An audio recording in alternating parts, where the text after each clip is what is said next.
Hi friends, how are you. मैं दिग्विजय पटेल और आप सभी का स्वागत है मेरे यूट्यूब चैनल स्टडी टाइम पर। आज के इस वीडियो में हम वेद के बारे में जानेंगे। तो चलिए बिना किसी देरी के स्टार्ट करते हैं ये वीडियो। इस वीडियो में हम वेद क्या है, वेदों की उत्पत्ति कहाँ से हुई और वैदिक काल की शुरुआत कैसे हुई, इन सब के बारे में जानेंगे। तो वेद जो है संस्कृत के विद धातु से लिया गया है, जिसका अर्थ होता है ज्ञान अर्थात जानना, अर्थात किसी भी चीज को जानना वेद कहलाता है।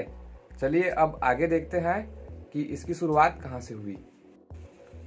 ऐसा माना जाता है कि आर्यन लोग 2000 ईसा पूर्व में मिडिल या सेंट्रल एशिया से इंडियन सब कॉन्टिनेंट यानी कि भारत यानी कि जम्बूद्वीप, आर्यवर्त, हिंदुस्तान या फिर इंडिया आए और यहाँ के सप्त सिंधु नामक प्रदेश पर आकर बस गए। उसके पश्चात ये यहाँ पर कुछ दिनों तक रहे, कुछ सालों तक रहे। उसके पश्चात ये गंगा और यमुना नदी घाटी के मैदानों पर आकर बस गए। बोगाज कोई अभिलेख जो कि एशिया माइनर तुर्क से प्राप्त होता है, जिसमें 4 वैदिक देवताओं का उल्लेख मिलता है, जो कि इस प्रकार हैं। फर्स्ट इंद्र, दूसरा वरुण, फिर तीसरा मित्र, चौथा वसत्य, जिससे कि इनका जो घर है वो मिडिल या सेंट्रल एशिया या कहें मध्य एशिया होने का पुख्ता सबूत नजर आता है। चलिए अब आगे देखते हैं, वेदों के बारे में कुछ जानते हैं। 1500 ईसा पूर्व से लेकर 600 ईसा पूर्व तक के काल को वैदिक काल यानी कि वैदिक साहित्य का काल कहा जाता है। ऐसा माना जाता है कि ऋग्वेद की रचना तब हुई थी जब आर्यन लोग भारत के पंजाब नामक प्रदेश पर रहा करते थे। वेदों की संख्या 4 है: ऋग्वेद, सामवेद, यजुर्वेद और अथर्ववेद। इनमें ऋग्वेद सबसे पुराना वेद है। वैदिक साहित्य के काल को 2 भागों में बांटा गया है। पहला ऋग्वैदिक या पूर्व वैदिक काल, जो कि 1500 ईसा पूर्व से 1000 ईसा पूर्व तक है, और सेकेंड उत्तर वैदिक काल, जो कि 1000 ईसा पूर्व से 6000 ईसा पूर्व तक के काल को कहा जाता है। वेदों में ज्ञान, विज्ञान, ढेर सारी जानकारियां एवं रहस्यमय ज्ञान छुपा है, ऐसा कहा जाता है। और कई सारी थ्योरीज जो आधुनिक विज्ञान से संबंध रखता है, वो ज्ञान भी इसमें छुपा हुआ है।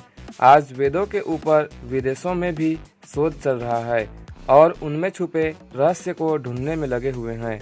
हमारे पूर्वजों के द्वारा हमें उपहार स्वरूप मिला हुआ ज्ञान का भंडार, जिन्हें हम चाहें तो बहुत जल्द ही समझ सकते हैं, क्योंकि वो जिस भाषा में लिखी है वो हमें विदेशी लोगों से ज़्यादा अच्छे से समझ में आएगी।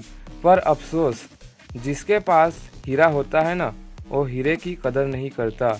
ऐसी वाली बात अक्सर सामने निकल कर आती है।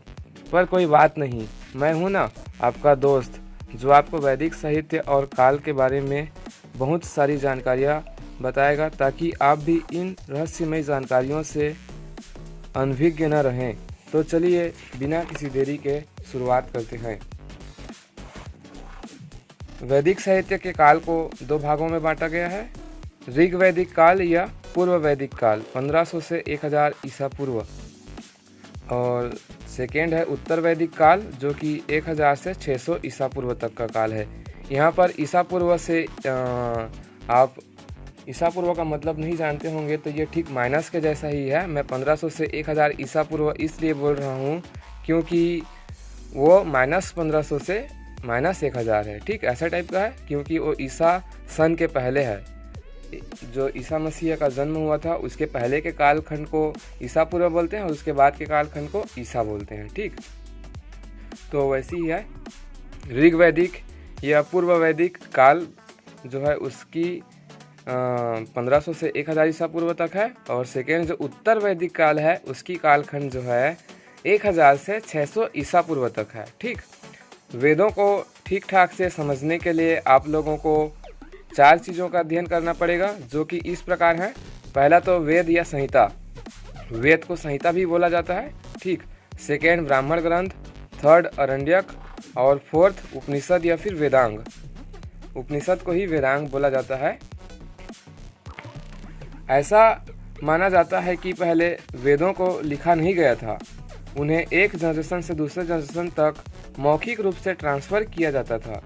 फिर जब उन्हें मौखिक हस्तांतरण में बाधा आई, या फिर ये कहें कि बाद के जनरेशन का युग बदल गया, तो याद रखने में कठिनाई होने के कारण इसे लिखित दस्तावेज के रूप में सुरक्षित रखने का सोचा गया।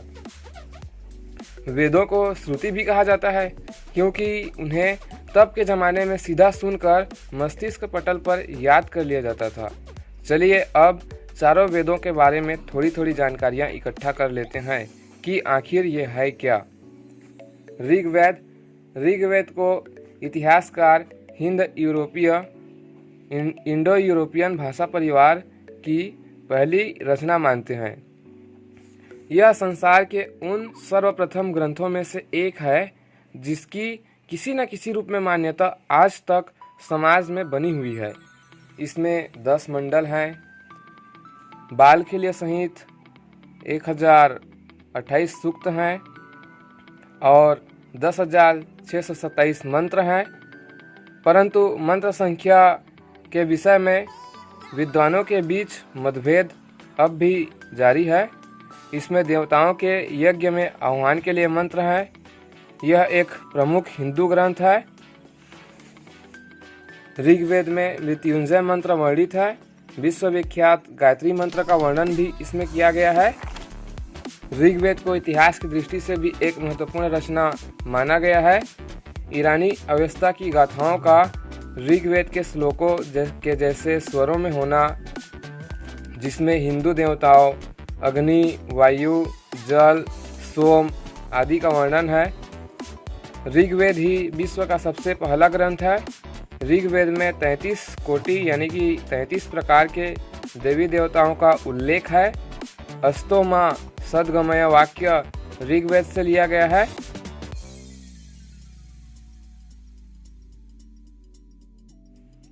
ऋग्वेद में मृत्युंजय मंत्र वर्णित है। विश्वविख्यात गायत्री मंत्र का वर्णन भी ऋग्वेद में किया गया है। ऋग्वेद में 33 कोटि यानी कि 33 प्रकार के देवी देवताओं का उल्लेख किया गया है। कृपया इसे भ्रम में ना लें, कोटि का अर्थ यहाँ प्रकार है, करोड़ नहीं। Thanks for watching my video. Hope कि आपको अच्छा लगा और ये यूजफुल भी होगा। इससे आप कुछ फ़ायदा ज़रूर उठाएंगे और आगे ऐसी वीडियो और लेके आता रहूँगा। अभी के लिए बाय बाय। और अगर आप मेरे चैनल पे नए हैं तो प्लीज़ सब्सक्राइब का बटन, लाल बटन दबा दीजिए और साथ में बेल आइकन भी प्रेस कर लीजिए और वीडियो को लाइक करके जाइए। Thank you so much. Bye.